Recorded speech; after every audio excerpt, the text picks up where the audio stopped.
Welcome, Beans Army, to another episode of the Less is More Sports Podcast, the college offseason podcast, where you could say we're less of the regular season, but more of the offseason. I know that catchphrase that is not growing on Matt anytime soon. We're gonna work on that. It's gonna be fine. It is going to be fine. Speaking of going to be fine, I feel kind of cool with this mic in my hand. I feel like I feel like it's kind of my podcast. Oh no, he's gonna cut a promo. Anyways, before we get started on today's topic, I learned something. I What did you learned that learn? I learned that the Cavender twins have an NIL deal with WWE. So, for those who don't know, the Cavender twins, former University of Miami women's basketball players who have retired from the basketball scene altogether, who have also are a have a very strong social media presence, decided to call it a career and just focus on what I thought was going to be their growing their social media empire. But come to find out, they do have an NIL deal with WWE. So could the Cavender twins potentially be seen in the WWE in the near future, Matt? I know this was very off the wall and you weren't expecting this, but just off the top of the dome, what you got? Les, it's wrestling. Anybody can get involved in wrestling. I mean, heck, I almost sent you some pictures the other day of Big Show playing for the small liberal arts college he went to. Kevin Nash played basketball at Tennessee. It was pretty good, so that's surprising. And I mean, all I can say is that, in SummerSlam in 2025, I cannot wait for the Bella Twins versus the Cavender Twins because we all know that would be a thing that the WWE would do. We all know that that's what they're going to do. And John Cena will be like the guest referee because that's just what WWE does. If you think the obvious, they're going to do the obvious. So, not gonna lie, if it weren't for Nikita Lyons and Gigi Dolan, the Cavender twins might be what it takes to officially get me back into wrestling. No, Matt's gonna say no comment on that. But it's What did crazy. Cody Rhodes do to you, man? Cody Rhodes is it now, man. Come on. But what's crazy is how many WWE personalities used to play collegiate sports. Of course, the It's ones you true. mentioned. The Rock, of course, was on the defensive line of those great Miami teams. Roman Reigns, believe it or not, played for Georgia Yeah. Tech, was actually teammates with Calvin Johnson. So the NCAA's athletic roots run deep in the WWE, and the Cavender It's twins true. might be next aboard. This isn't the olden days where Nick Brockwinkle trained everybody in his basement in Ottawa. We're beyond the territorial era now, Les. I mean, it's WWE and its competitors now. The long of the days of Memphis wrestling gone, unfortunately. So, and that concludes our wrestling portion of the podcast. Stay tuned next week as I break down the intense rivalry between superstar Bill Dundee and Jerry the King Lawler and how it pertains to the Louisville Gardens. That is a conversation you do not want to miss. But for the main conversation for today's podcast, there were a total of 11 coaching changes in college basketball. So rather than Matt and I giving our top five apiece, because then at that point we're just leaving somebody out and we just look like assholes at that point, Matt and I have put our brains together and we've put our top five coaching moves in our humble opinion. And of course, we will also include one honorable mention and one, I guess, dishonorable mention would be the way to word that, Matt. I would agree with that. Dishonorable. Yeah, I think that's fair. But without further ado, let's officially get into it. And for our honorable mention, we have former Kennesaw State coach Amir Abdul-Rahim, the new coach for the South Florida Bulls. Matt, what do you think of this move? I really like this move because if there's anything Coach Abdul Rahim could do, it's building a program. People forget that Kennesaw State was just something egregious. I had the number written down, and I've forgotten it, but they were like 1-29 at one point during his tenure at Kennesaw State, and they came within 10 minutes of not just beating Xavier, but beating the crap out of Xavier in the NCAA tournament before the lights just got a little too bright and they ended up blowing a 14-point lead. I mean, we all know that the AAC is slowly starting to dissipate in a lot of ways. A lot of the big schools are jumping to the Big 12. Memphis is probably going to jump to somebody here real soon with the way they're trying to position their program. So, in a conference like the AAC, you need a program builder like that, especially at South Florida. Not a traditional basketball power in any way, shape, or form. not even at the Central Florida level. This guy is a program builder. This guy got Kennesaw State to new heights, including almost upsetting Indiana in a December ball game. So I'm very keen on that move just because, the recruiting is going to be tough. But Florida is Florida at the bottom line when it comes to sports. It's like we talked about with the WWE analogy. There are so many athletes playing so many sports in Florida. You're going to get a diamond in the rough somewhere. And with the program, the culture that Abdul Rahim builds, he's going to be just fine there in South Florida. And like I said, it's not really he hasn't joined the cutthroat world of like Northeast athletics yet, or someplace that's not going to let him build a program or cut it short. It's a good move. He's going to be a good coach. That's why he's an honorable mention.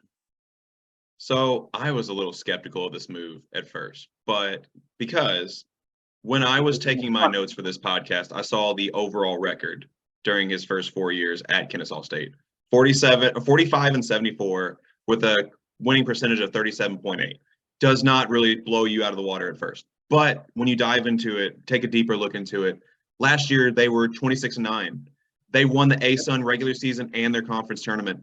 Here's the big one. First NCAA tournament in school history, and he did that all in 4 years.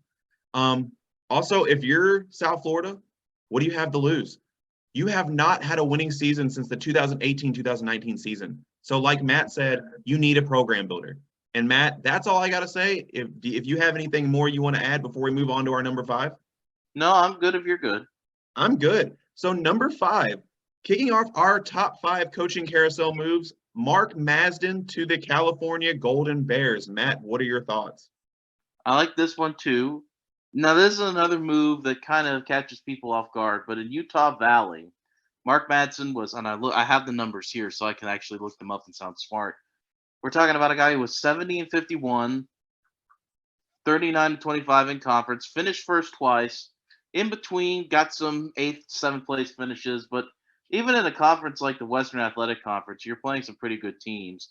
He's already gone and got Fardwassa Mack, another guy who's on the all Matt McClellan team, as we know from last season, in the portal. Was at Texas Tech, didn't work out. That was a disaster. We don't have to talk about why. He got out, got a big man down low. And I really like his enthusiasm. I've seen videos of him coaching, and I like that enthusiasm. And what he also has, I think, will play fairly well into a job at Cal, is that he's got a connection to the area. Of course, he played for the Los Angeles Lakers. He was on a couple of those Kobe Shaq teams. We don't need to talk about his dancing at that championship parade, but that personality is infectious. He's got ties to some pretty interesting folks in that area. The Pac-12 is usually a pretty top-heavy conference, so excuse me. Pac-12 is usually what? Says stay hydrated, Matt. I'm a hydrated king, don't you know? The Pac-12 is a pretty top-heavy conference, and if you can position yourself to have a couple of good years, you're going to be in a good shape. If you can even aim for like the middle of the pack your first couple years, you're probably going to be pretty good shape. Already building a foundation, already has a big guy in the transfer portal, huge guy who I think is due for a comeback season with a Mac. He's got this infectious personality. And let's be honest, of all the Pac-12 schools, the one we associate the least with athletics, aside from probably like Washington State and Aaron Rodgers, is Cal. So once again, it's an opportunity where like the pressure is there because you're in a Power 5 conference, but you don't have to immediately produce like you would even in like a Big 10 Big East school, which we're going to get to. So I really like that move. The guy's got an infectious personality, did very well in the MAC, where he did have a rival, Utah Valley have played a lot of those Utah schools very tightly. Utah State, I think, joined the Mountain West during that period, so they didn't play them all the time. That's a very good school. But yeah, bottom line is when you know people in that area, when you've played in the NBA, and you've got an infectious personality and you're in California, good things are going to happen. So real hoop heads know that Mark Masden was the Brian Scalabrine before Brian Scalabrine, and that's all I have to say about that. If you know, you know. But like Matt said, Masden's going to have his work cut out for him. Cal might be the worst Power 5 job you can have. They're coming off a 3-29 season. They haven't had a winning season since the 2016-2017 season. And since that time frame, they have 4 single-digit wins, Matt. Single-digit win seasons, Matt. That's not good. And coming from Utah Valley, he had 1 winning season in 3 years. And Utah Valley is not exactly a basketball powerhouse. Their claim to fame might be when that announcer forced a really awkward whack pun when they were playing against Kentucky a couple years ago. And again, real ones know what I'm talking about. Matt is shaking his head. Every day we stray further from God's light and being a family podcast, but mostly God's light. Mostly God's light. But you know Mostly what? God's light. Speaking of straying away from God's light, I think it's time. I think it's time to get into. Oh, there's more where that came from, buddy. With this one. God, we haven't even gotten into this yet. Jesus. Oh, there's more where that came from. But getting into our number 4 on this coaching carousel is Rick Pitino going to St. John's. Now you all know why we said that. So Matt, try to regain your composure. And what are your thoughts on this move? You have set the bar incredibly low for that, number one, good sir. And number 2, how am I supposed to knock on this move even with that? Let's just take the morality of the situation and throw it out the window for a brief moment. Rick Pitino is no morality in this. This is the most immoral podcast known to man. But the one thing that you can't ignore. Did you forget Barstool exists? No, but we went pretty low there. I mean, we're at mole level right now. We're trying to avoid the molten core. Now, what was I talking about? Rick Pitino. There's one thing, morality aside, that you can say about Rick Pitino, and that's he's a winner. He's won everywhere he's gone. It doesn't matter if it's been except the Boston Celtics. And even then, he was more successful than we think he was. It just seems like it was really, really bad, but it was only somewhat bad. But in college basketball, Rick Pitino is a winner. Whether it be Kentucky, Louisville, Providence, Iona, who he raised kind of out of an irrelevant malaise to be at this point. And now you're telling me you're going to put him in New York at a school with a long tenured history where he gets to play his home games at Madison Square Garden, where he gets the lush recruiting grounds that are New York City and pretty much the entire Eastern Seaboard. And you're going to tell me he's not going to be successful for some reason. I can't buy that. I can't. I mean, I know it doesn't look great right now. St. John's doesn't really have a lot of commits right now. I mean, they've got a guy they've got Brandon Gardner, a power forward on a letter of intent. One of Rick Pitino's guys in Jenkins is transferring in to St. John's. But what I do like is already Rick Pitino's like taking control of the program and told anybody if they don't want to be there, he's pulled the Deion Sanders to go ahead and get out. They're going to build around their really good center. I can't imagine a world. I mean, I'm trying to be nice here, or not nice isn't the opportune word. I'm trying to be objective here and be like, it's going to take a while to build a program, but it's Rick Pitino. I didn't think he was going to do much when he went to Iona. I just thought it was like, oh, this is his like retirement destination. He's going to win some games. He's going to look cute, yada yada. I mean, I really think that, and I'm going to save this for another. I have a take on the Big East. I'm going to say for when we get more up with our coaching takes. But I mean, I can't see how this doesn't work. St. John's has been a mess. They've had really good players. It's easy to forget. They've had really good players in the midst of them being absolutely, I don't know what the word is, up and down, unpredictable. Like they had Champagne. They brought in Corbello from Illinois last year. They've had good players, and they just haven't been able to put it together. And if anybody can put that together and fits the personality of the city, fits the personality, maybe kind of the school fairly well, it's Rick Pitino, a guy who's going to fit in like a glove in the Big East. And I mean, I'm excited to see whether it takes 1 year or 2 years for them to get right back up, because they're sniffing around every transfer. They're sniffing around every recruit in the area. Rick Pitino is up to Rick Pitino things, and I mean that in the good way, not the usual, oh crap, here come the sanctions way. So I'm really excited to see what he does there, because this just seems like it's almost eerie how perfect the fit is for Rick Pitino at St. John's. I'm going to need you to buckle your seatbelt, bud. Because first off, shout out to the Aaron Torres podcast for teaching me this reference, because this is a total big Rick energy move by St. John's. But overall, I'm a coin flip, straight 50-50 on whether I love or hate this move altogether. I love it because he is a great coach. He's a Hall of Famer. He's a champion. He's taken 3 teams to the Final Four. And St. John's, like Matt said, he's looking to revamp the roster for next season. But why I could hate it, he's old. He looks like death worn over since the Katina Powell scandal unfolded. And I'm worried that he might not even last as long. Oh, okay, it won't go there. We're a family podcast. So I think I can see this being a really good move short term. But if you're looking to build your future long term for if you're St. John's, I don't know if this is it. This is a great stepping stone, great get your program headed in the right direction move. But if you're looking to the future, there's not much one there. So that's what I got to say. Now I hope Matt doesn't hate me too much. I quit paying attention after you said Big Rick energy. I did not come up with that. I know you didn't, and I'm disappointed in you for repeating it, young man. I'm sorry. As I'm older than you, sir. I know. That doesn't mean anything about maturity, though, now does it? You're right, it does not.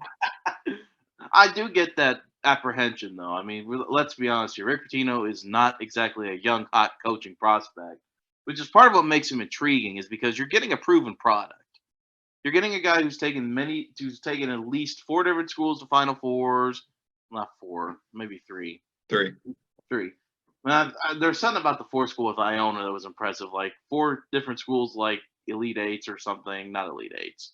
Either way, you're getting a guy who's a consistent winner, even if he is like 80 years old. And I guess what they're figuring is kind of like with Indiana and Mike Woodson, who's also, not exactly a spring chicken.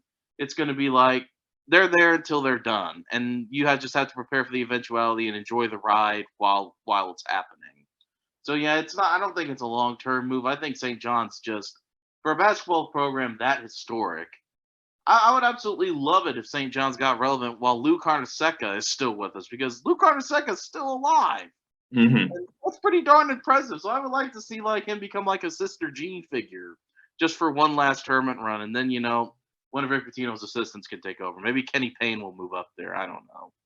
Oh, we're already getting started on that foot. We're already crushing the hopes of Louisville fans around here. R.I.P. Louisville fans. I'm gonna crush your heartbreak and snort it. Well, now who's climbing down the morality ladder, sir? I am crushing hopes and dreams and snorting them. I did not. Oh, I'm saying puns. You're talking about crushing hopes and dreams. I think that's worse. I don't know. Depends on what kind of pun we're making. We could run a poll on this You after and the your show. euphemisms.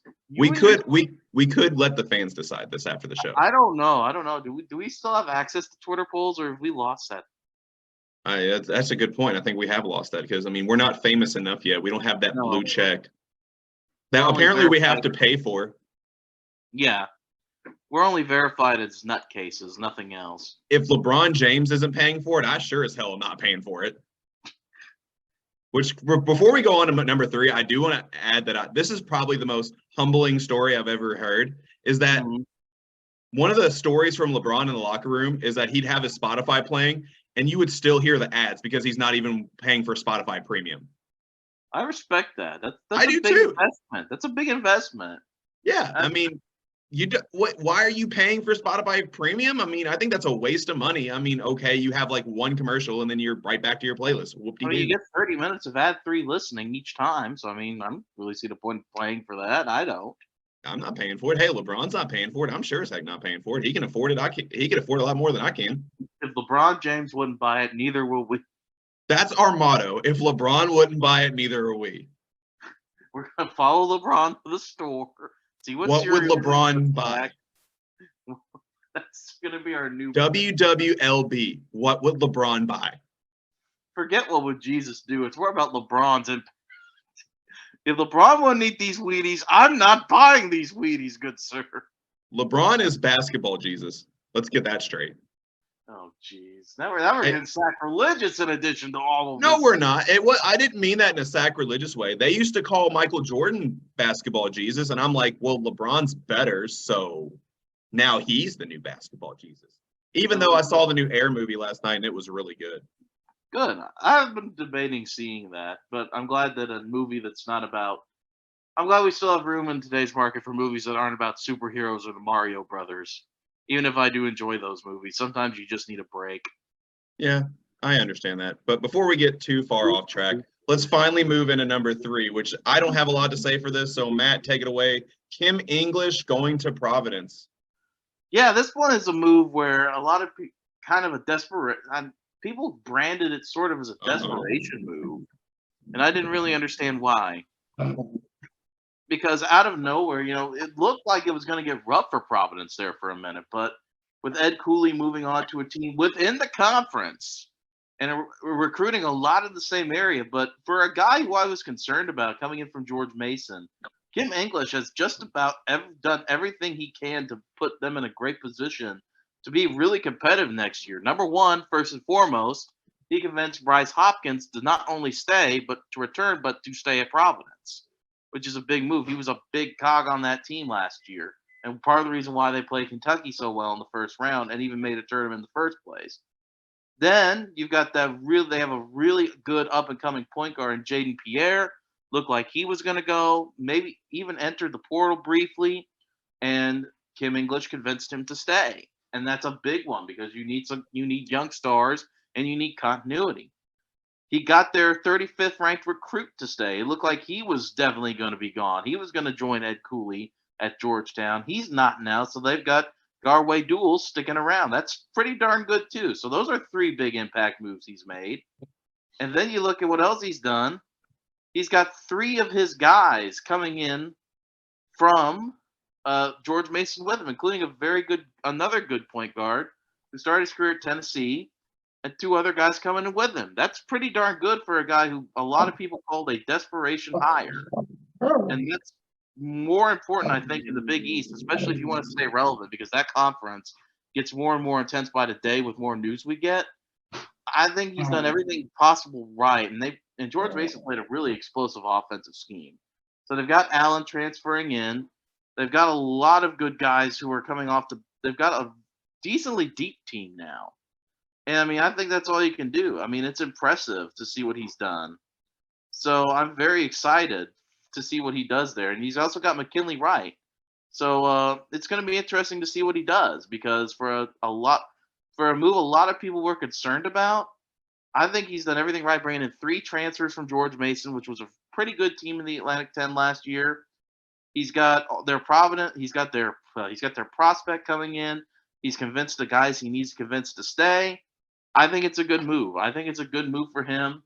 He's got a good team to start with, and they're going to demand a good team to begin. So, yeah, I'm happy with that move if I am a fan of the Providence Friars.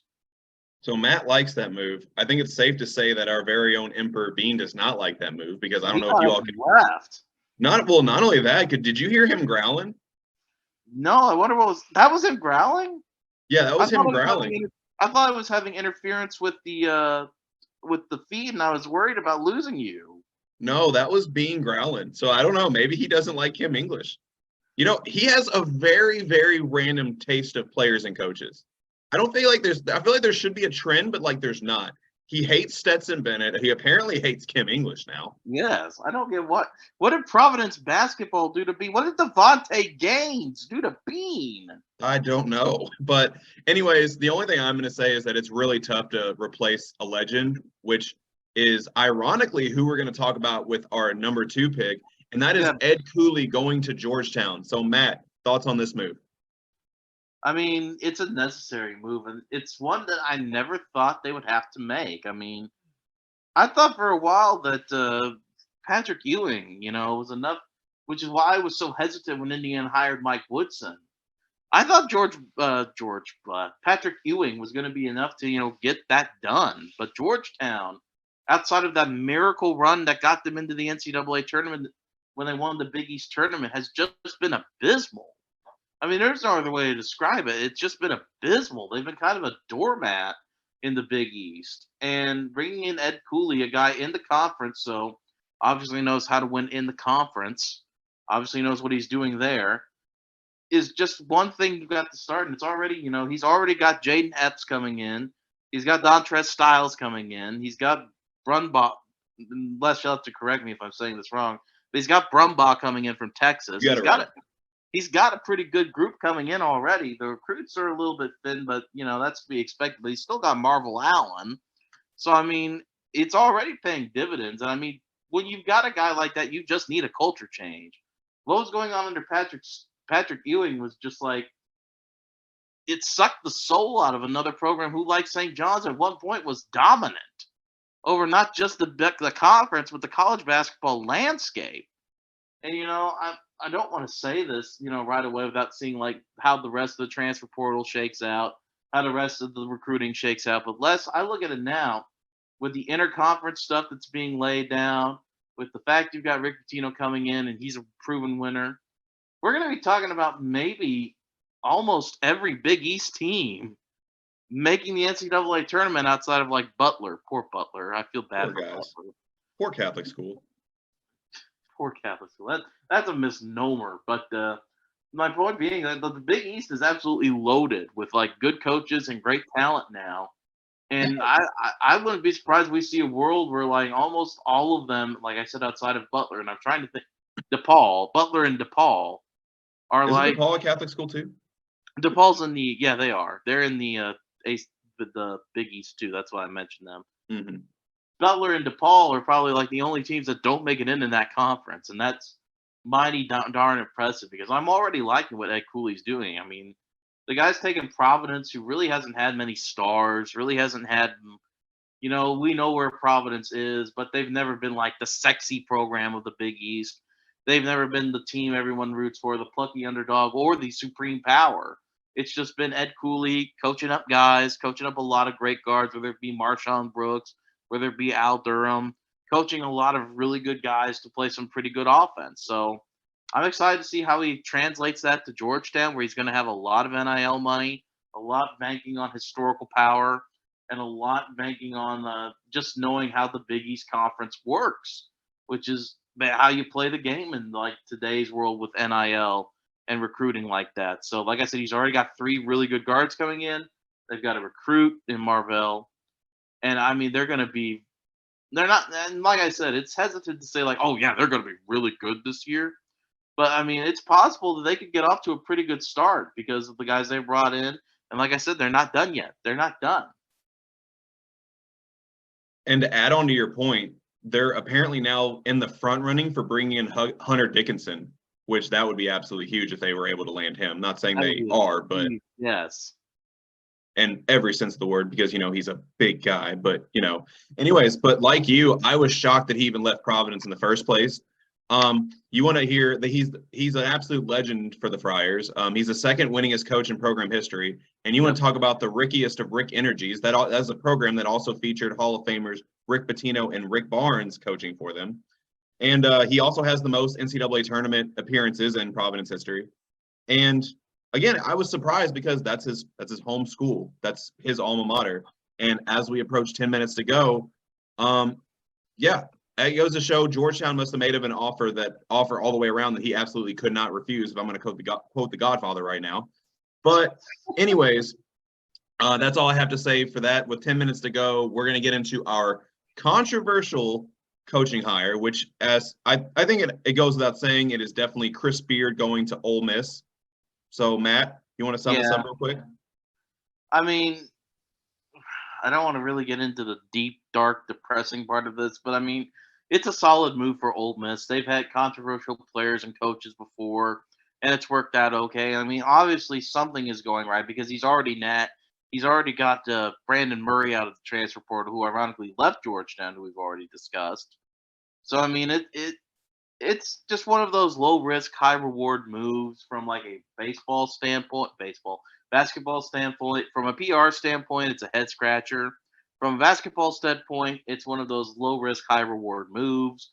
If he keeps the past behind him and continues to bring in guys like Brandon Murray at a school like Ole Miss, where there's really not a lot expected other than a few occasional upset wins, then you could find yourself with a diamond in the rough. But I mean, the PR aspect of this is just what makes me a little cringe still a little bit. Yeah. So that's all I'm going to say. Yeah, and I agree 100% on the PR aspect because I know the charges were dropped, but there's a reason Texas let him go, and that's all I have to say about that.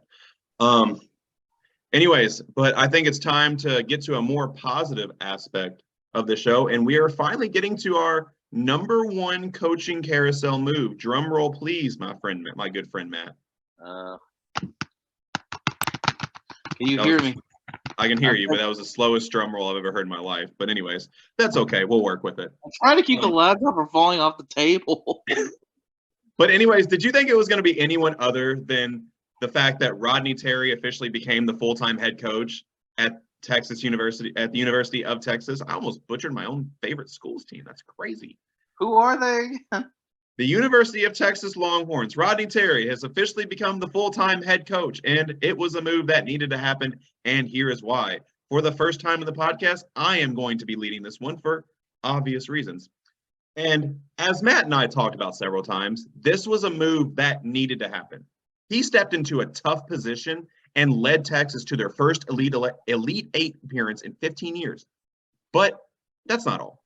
Facing adversity just seems to be a part of Terry's MO at this point. Five key seniors from last year's team are out of eligibility.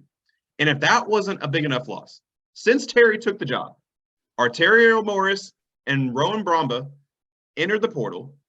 Tyrese Hunter, Dylan Mitchell entered the draft.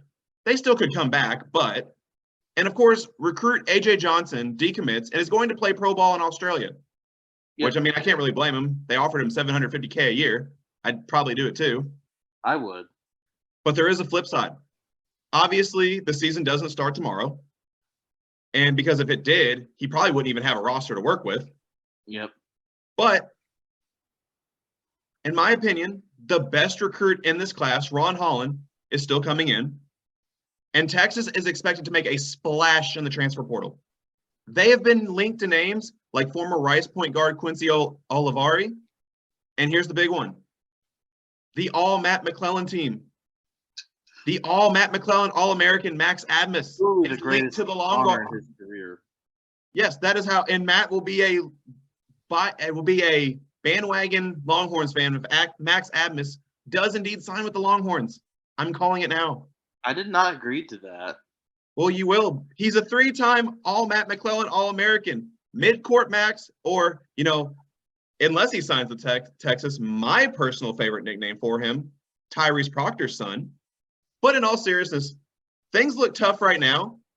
But if Coach Terry has taught us anything, is that when times get tough, he is the man for the job.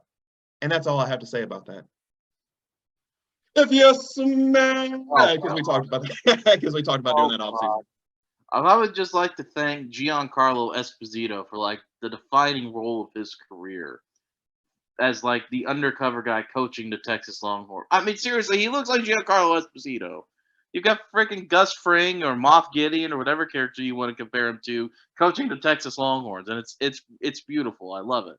But yeah, I mean, walking into that situation this past year with a loaded roster with a lot of different personalities to manage, in addition to dealing with the whole stepping in mid-season because of like I said in the most controversial thing, a PR nightmare, and then handling it with the grace to go on and win that many games in the Big 12, make it that far in the tournament. I mean, the guy deserved the chance to do it his way, did Rodney Terry. And I'm glad they did it because for a while, I mean, we were even speculating, are they going to give him the job? And then he made the Elite Eight, and you pretty much had to give him the job because anything else would have looked incredibly stupid. So if he can make it through this past season, he's ready for the things that will come with actually having his guys, his program, his restrictions, his rules in place for this upcoming season, and especially in the Big 12. I mean, Kansas is always there, but, it'll be interesting to see just what the Big 12 looks like next season as opposed to this season because, like I said, transfer portals played a big role to the point where now West Virginia, a team that barely made the tournament, is already a top 3 team in the Big 12 almost now. I'm serious. They got the Syracuse guy today. Nope. So I wasn't shaking my head disagreeing. I was just because it was it's almost seemed like completely out of nowhere. Yeah, I like to confuse you, but that's the nature of the sport. Like you said, Les, with the transfer portal and all that stuff. It may look bleak for Texas right now, but it may not look bleak in August, and that's where it starts to matter is when you're starting to nail down the nucleus of your team. So it'll be interesting to see. I'm really glad he got the job because I think he's going to be just fine. If you can manage all those personalities when it's not even guys you really brought in, then you're going to be fine as a head coach in college basketball. I agree. And just to reiterate this point a million times, when times get tough, he's proven he's the man for the job. I Yep. remember one of the first full-length interviews I've heard from him, and just he's one of those guys who just listening to him talk, I just Yeah. want to run through a wall for this guy. Yeah, So he's very good at motivating. very good, very, very good motivator. So I'm absolutely excited to see what the Rodney Terry era officially looks like for the Texas Longhorns. But of course, like you said, the Big 12 is going to be an absolute bloodbath. We know this. But again, when times get tough, Coach Terry's the man for the job. And we got about 2 minutes left before our time slot ends. So I'm going to go ahead and get this out of the way. Be sure to like and subscribe to Less is More Sports YouTube and Spotify channel to get the latest updates on our new content. Be sure to follow us on the social media pages of Facebook and Twitter. And without further ado, Matt, we got 2 minutes left officially, right on the dot. Is there anything else you want to get off your chest real quick? You see, when I was 5, I ended up taking this piece of candy from a. We're not talking about personal trauma, Matt. This is not that podcast. I am not your therapist. Look, I was only a psychology minor. I am not qualified for this. I didn't even know you were a minor, so that's pretty cool. I took a class. Would you like to hear my official graduating title? I'm curious now. You have to do it. I have a bachelor's of arts with a journalism degree with a minor in psychology and rec and leisure. How did you pull that off? Because I'm him. That's why. Oh my god! I thought he was gonna. I was hoping he wouldn't say that. I'm just imagining like you playing intramurals, working on your degree. Like, I just blocked your shot. And how does that make you feel? Does that relate to any past traumas you've had, or? So no, during intramural basketball, I remember I was one of the better players on the team because I was one of the few guys on the team that actually had a basketball background. And there were a couple times like we were losing and I would just start just going off. I remember one game I was feeling it and just pulled up from half court and just was spraying on people. And you were like, I'm not bragging about this. This is IUS intramural, so obviously the competition wasn't anything crazy. I've played against good competition at some time at what points, but that was not one of them. How does this pull-up jumper make you feel as I hit it in your face? Oh, my trash talk was probably a lot more unpodcast appropriate for that matter. What do we say, Les? What's the number one form of trash talk? Jesus loves you. Amen. There we go. And I think that is how we are officially going to end this podcast. Jesus loves you. Jesus loves you. Good day, everyone.